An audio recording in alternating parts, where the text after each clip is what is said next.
Bismillahirrahmanirrahim. Assalamualaikum warahmatullahi wabarakatuh. Innal hamdalillah nahmaduhu wa nasta'inuhu wa nastaghfiruh wa na'udzubillahi min sururi anfusina wa min sayyiati a'malina may yahdihillahu fala mudhillalah wa may yudhlilhu fala hadiyalah. Asyhadu alla ilaha illallah wa asyhadu anna Muhammadan abduhu wa rasuluh.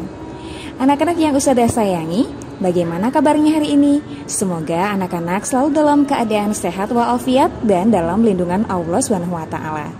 Anak-anak, hari ini Ustazah akan mengajarkan pelajaran fikih kelas 5. Kita akan belajar tentang hal-hal yang tidak membatalkan puasa. Anak-anak, dalam menjalankan ibadah puasa, terkadang ada hal-hal yang menurut sebagian orang dapat membatalkannya. Padahal tidak demikian. Apa saja hal-hal yang tidak membatalkan puasa? Yang pertama, makan dan minum karena lupa atau dipaksa. 2. Muntah tanpa sengaja. 3. Mandi dan berendam di air. 4. Berkumur-kumur dan istinsyak. 5. Melakukan tindakan medis tertentu. 6. Luka dan meneteskan darah. 7. Mencicipi masakan. Nah, anak-anak, dengarkan penjelasan Ustazah berikut ini ya. Hal-hal yang tidak membatalkan puasa, tadi yang pertama adalah makan dan minum karena lupa atau dipaksa. Anak-anak, pernah gak makan dan minum karena lupa, padahal kita sedang berpuasa? Nah, makan dan minum membatalkan puasa apabila dilakukan dengan sengaja. Namun, jika karena lupa ataupun jika karena dipaksa, hal itu tidak membatalkan puasa. Orang yang makan dan minum karena lupa atau dipaksa tetap wajib melanjutkan puasanya. Yang kedua, muntah tanpa sengaja. Anak-anak, muntah yang dilakukan secara sengaja dapat membatalkan puasa. Namun, jika orang yang berpuasa tiba-tiba muntah tanpa sengaja karena pusing, mual, atau karena faktor lainnya, maka puasanya tidak batal dan tetap dilanjutkan puasanya. Yang ketiga, mandi dan berendam di air.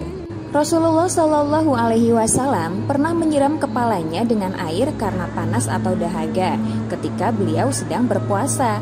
Jadi, mandi dan berendam di air itu tidak membatalkan puasa, kecuali kalau kita mandi terus berendam di air, airnya diminum. Nah, itu dapat membatalkan puasa.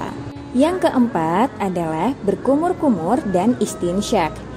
Anak-anak, ketika kita wudhu, kita berkumur-kumur dan melakukan istinsyak, yaitu memasukkan air ke dalam hidung. Nah, berkumur-kumur dan istinsyak tidaklah membatalkan puasa. Yang kelima, melakukan tindakan medis tertentu. Melakukan tindakan medis tertentu dalam kondisi terpaksa tidaklah membatalkan puasa. Tindakan medis yang dimaksud seperti memakai obat tetes mata, disuntik, dan menjadi donor darah. Yang keenam, luka dan meneteskan darah. Mungkin ada orang yang berpendapat bahwa jika orang yang berpuasa mengalami luka hingga mengeluarkan darah, maka puasanya batal. Padahal tidak seperti itu. Jika ada darah yang keluar dikarenakan luka, maka hal itu tidak membatalkan puasa seseorang. Yang ketujuh, mencicipi masakan. Mencicipi masakan juga diperbolehkan saat berpuasa. Namun tentu cara mencicipi itu haruslah benar, yaitu sedikit saja dan sekedar dirasakan oleh lidah. Tidak boleh ditelan hingga melewati kerongkongan. Kalau kita mencicipi masakan sampai ditelan atau bahkan terlalu banyak, maka itu dapat membatalkan puasa. Namun jika sedikit saja dan hanya sampai di lidah saja, maka hal tersebut tidak membatalkan puasa. Anak-anak, demikian penjelasan Ustazah hari ini. Semoga anak-anak dapat memahami penjelasan Ustazah dengan baik ya. Sekian dari Ustazah Nisa, sampai jumpa lagi pada pelajaran fikih selanjutnya. Wassalamualaikum warahmatullahi wabarakatuh.